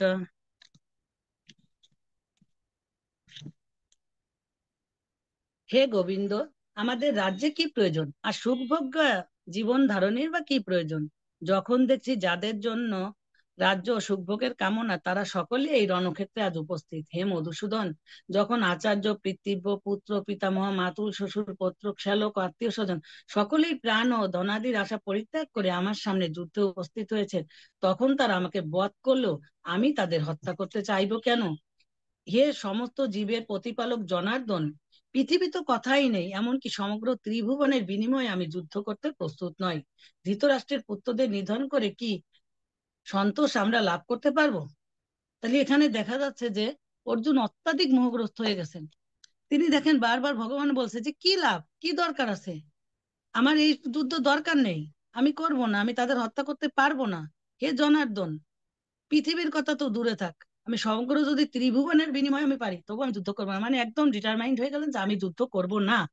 সেই ধরনের কথা অর্জুন এখানে তুলে ধরেছেন, বলেছেন ভগবানের কাছে। কেমন? 36 নম্বর শ্লোকে চলে যাচ্ছে আমরা। পাপমেব শ্রায়স্মান অত্যেতানি আততায়িন তস্মান হরণা বয়ং হন্তং ধাত্তা রাষ্ট্রন সবান্ধবান স্বজনহি কথং হত্যা সুখিন শ্যাম মাধব। অনুবাদ: এই ধরনের আততায়ীদের বধ করলে মহাপাপ আমাদের আচ্ছন্ন করবে, সুতরাং বন্ধু বান্ধব সহ ধৃতরাষ্ট্রের পুত্রদের সংহার করা আমাদের পক্ষে অবশ্যই উচিত হবে না।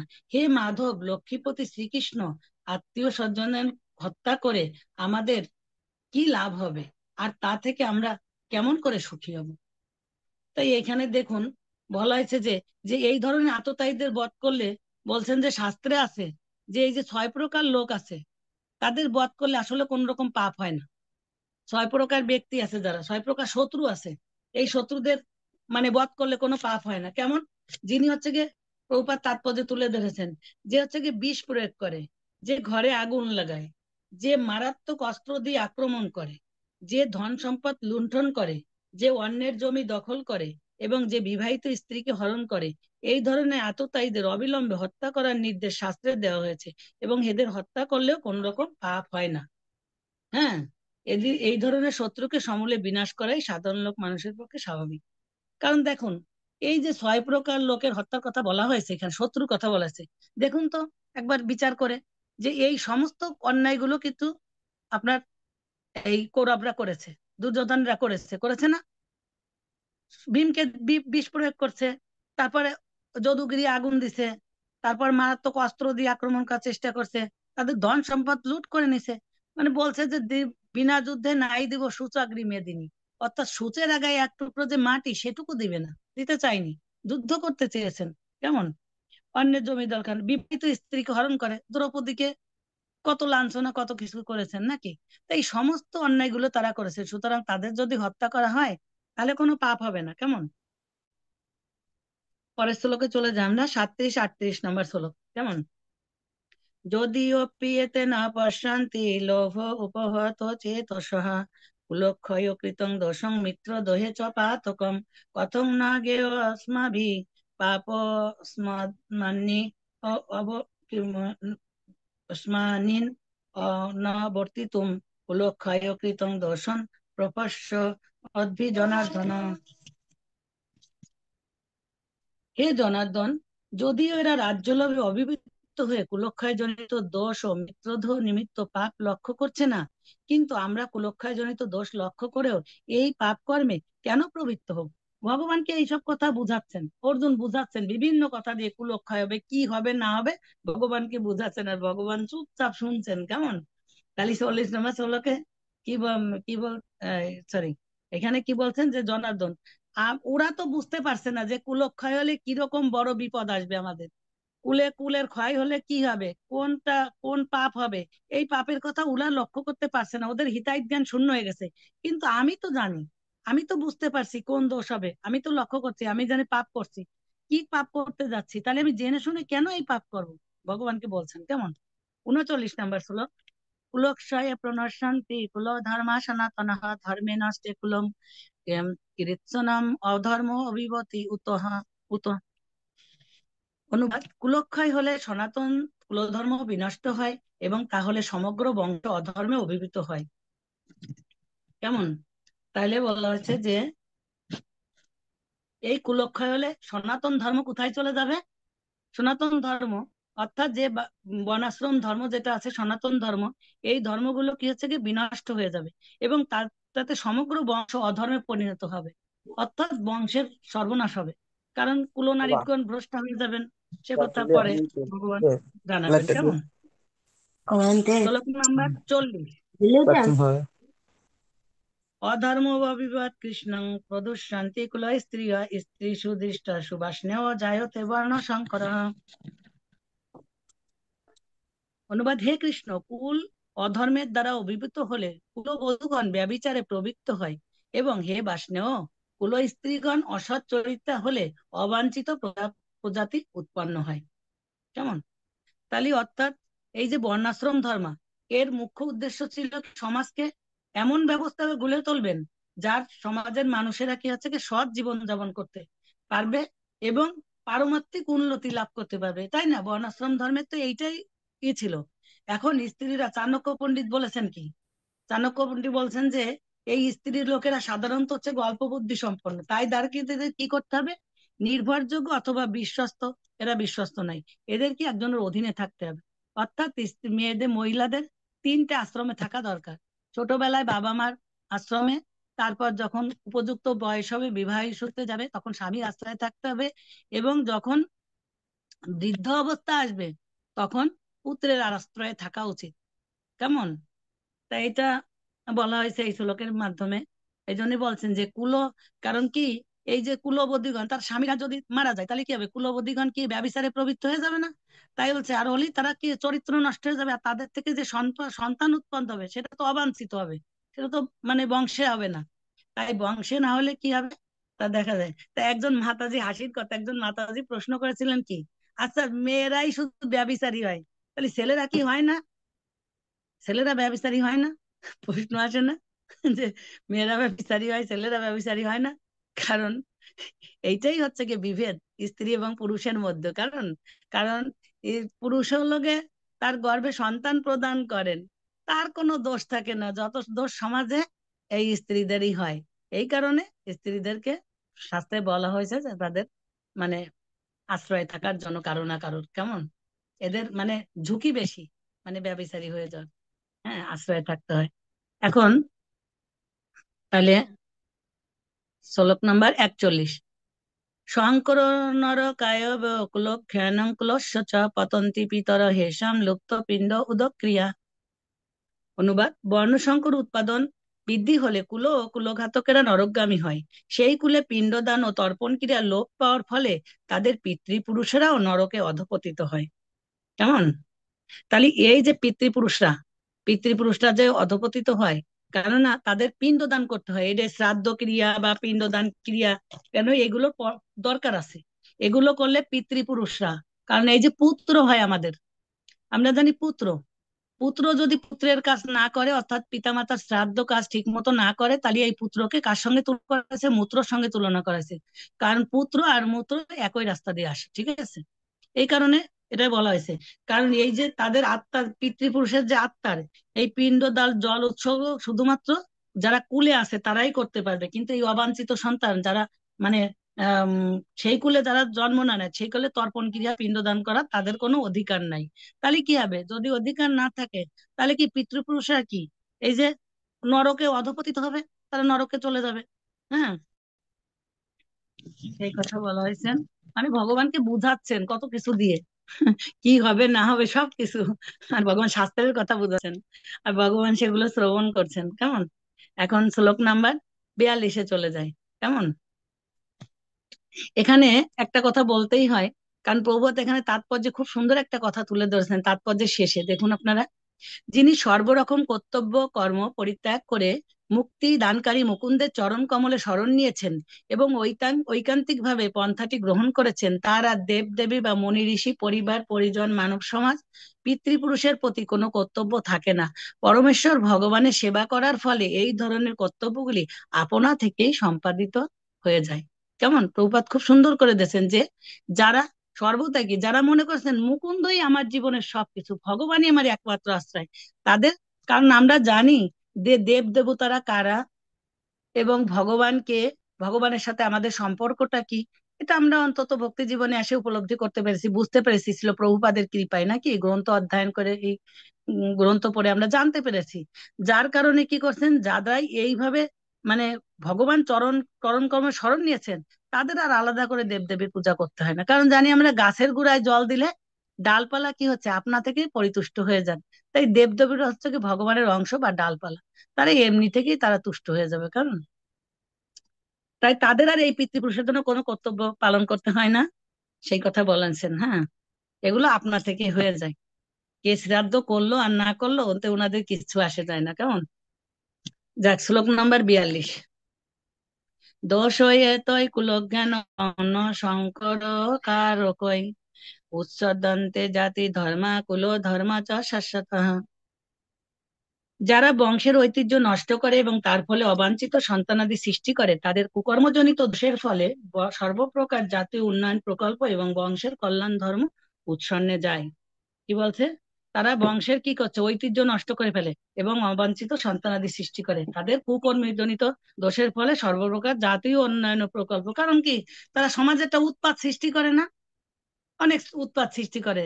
এই যে যে চারটি বর্ণ রয়েছে, এই বর্ণর যে লক্ষ্য বা এগুলো হতে পারে না এদের জন্য, এরা বিশৃঙ্খলা সৃষ্টি করে। কেমন, কারণ বিষ্ণুকে ভুলে যায়, এটা কোনো ধর্মকর্ম মানে না, এদের জন্য এই এই কারণে হয়। 43 নম্বর শ্লোকে চলে যাচ্ছি আমরা। উৎসন্ন কুল ধর্মান মনুষ্যানাম জনার্দন নরকে নিয়ত বাস ভবতি ইতি অনুশুশ্রম। অনুবাদ: হে জনার্দন, আমি পরম্পরাক্রমে জেনে শুনেছি যে যাদের কুলধর্ম বিনষ্ট হয়েছে তাদের নিয়ত নরকে বাস করতে হয়।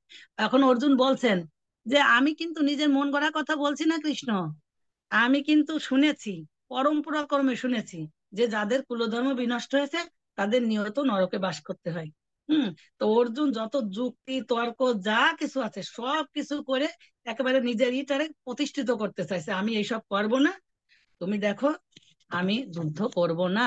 এত কিছু করার উদ্দেশ্য হচ্ছে সবকিছু মানে কি, উনি যুদ্ধ করবেন না, এইভাবে আস্তে আস্তে মানে বলতে চাচ্ছেন। হ্যাঁ, শ্লোক নাম্বার হচ্ছে কি কি 44। অহোবত মহৎ পাপং কর্তুম ব্যবসায়িতা বয়ম ইয়াত রাজ্য সুখ লোভেন হন্ত স্বজন স্বজনম উদ্যতা। অনুবাদ: হাই, কি আশ্চর্যের বিষয় যে আমরা রাজ্য সুখের লোভে স্বজন হত্যা করতে উদ্যত হয়ে মহাপাপ করতে সংকল্প করতে হয়েছি। অর্জুনকে ভগবানকে বলছেন অর্জুন কি, হাই হাই কি করলো মানুষ, হাই হাই কখন করে, যখন একেবারে বেশি হয়ে যায়। এ কি সর্বনাশের কথা। হ্যাঁ, হাই হাই কি বলছে, আশ্চর্যের বিষয় আমরা যে শুধুমাত্র রাজ্য, কারণ একটু দেহ সুখের জন্য, একটু রাজ্য সুখের জন্য আমরা কত বড় পাপ করতে চলেছি। হ্যাঁ, এ করলে যে এই এত বড় পাপ হবে, আর আমরা এই জন্যই সংকল্পবদ্ধ হয়েছি যে যুদ্ধ করব। না কৃষ্ণ, আমার দ্বারা হবে না, দেখা যাক কি করে। 45 নম্বর শ্লোক। যদি মাম অপ্রতিকারম অশস্ত্রম শস্ত্র পানায় ধাতরাষ্ট্ররণে হন্য তৎমে ক্ষেমতরম ভবেত। অনুবাদ: প্রতিরোধ রহিত ও নিরস্ত্র অবস্থা আমাকে যদি শস্ত্রধারী ধৃতরাষ্ট্রের পুত্রেরা যুদ্ধে বধ করে তাহলে আমার অধিকতর মঙ্গলই হবে। কি বলছে, আমি যুদ্ধ করব না, আমি অস্ত্র ছেড়ে দিলাম, এখন যদি এই শস্ত্রধারী ধৃতরাষ্ট্রের পুত্ররা যদি আমাকে সে বধ করে আমার মঙ্গলই হবে, আমার দরকার নেই যুদ্ধ করা, আমি যুদ্ধ করব না। হ্যাঁ, তা ক্ষত্রিয় রণনীতি অনুসারে নিয়ম আছে কি, শত্রু যদি নিরস্ত্র হয় আবার যুদ্ধে অনিশ্চিত করে তবে তাকে আক্রমণ করা যাবে না। কিন্তু অর্জুন স্থির করলেন যে এইরকম বিপজ্জনক অবস্থায় তার শত্রুরা যদি তাকে আক্রমণও করে তবুও তিনি যুদ্ধে করবেন না। তিনি বিবেচনা করে দেখেন যে শত্রুপক্ষ যুদ্ধ করতে ততটা আগ্রহী ছিল। অর্জুনের এই ধরনের আচরণ ভগবত উচিত কোমল হৃদয় ভিত্তিক পরিচয়, অর্থাৎ তার কোমল হৃদয়ের পরিচয় এখানে দর্শন করেছেন। এখন লাস্ট শ্লোকে আমরা চলে এসেছি, কেমন, লাস্ট শ্লোকে এখন দেখা যাক যে সঞ্জয় কি বলছেন। হুম। এবে মুক্তা এবে মুক্তা সঞ্জয় উবাচ এবে মুক্তা অর্জুন সংখ্যে রথোপস্থিত উপাবিশৎ শ্রী বিসৃজ্য সশরং চাপং শোকং সংবিদ উদ্বিগ্নমনা মানস। অনুবাদ: সঞ্জয় বললেন, রণক্ষেত্রের এই কথা বলে অর্জুন তার ধনুর্বাণ ত্যাগ করে শোকে ভারাক্রান্ত চিত্তে রথোপরি উপবেশন করলেন। এখন কি করছে, আমি যুদ্ধ করব না, পুরো সংকল্পবদ্ধ হয়ে উনি কি করলেন, রথের উপর বসে পড়লেন। কেমন, এই যে রথের উপর বসে পড়ে তিনি কি করলেন, শত্রু সৈন্যকে নিরীক্ষণ করতে অর্জুন রথের উপর দাঁড়িয়ে পড়েছিলেন, কিন্তু তিনি এতই শোকে মজ্জবান হয়ে পড়েছিলেন যে যুদ্ধ করবে বলে কি তীর ধনুক নিয়ে একেবারে রেডি, নাকি রেডি যুদ্ধ করবে, তখন বলছিল যে তুমি আমার রথটাকে একটু নিয়ে যাও আমি একটু দেখি। এই পরিস্থিতি তো ভগবান দুই দলের সৈন্য দলের মাঝখানে রথটা নিয়েছিলেন না, তখন কি করছিলেন, দাঁড়াই করছিলেন, কিন্তু তখন সেখান থেকে কি করলেন, উনি তার গান্ডীব ধনুর্বাণ অক্ষয় তুণ সব ফেলে দিয়ে তিনি কি করলেন, রথের উপর বসে পড়লেন। এই ধরনের এই যে কোমল হৃদয় বৃত্তি সম্পন্ন মানুষেরা কেবল ভগবত ভক্তি সাধন করার মাধ্যমে সগর জগতে যথার্থ মঙ্গল সাধন করতে পারেন, প্রভুপাদ বলছেন। কেমন, তাহলে উনি, ওনার কি ক্ষত্রিয়, কি ক্ষত্রিয়ের ধর্ম কি যুদ্ধ করা, কিন্তু উনি সেই ধর্ম ত্যাগ করে কি করলেন, উনি রথের উপর বসে পড়লেন, আমি যুদ্ধ করব না, একেবারে বসে বলছেন। এখন দেখা যাবে পরবর্তীতে কি হয়।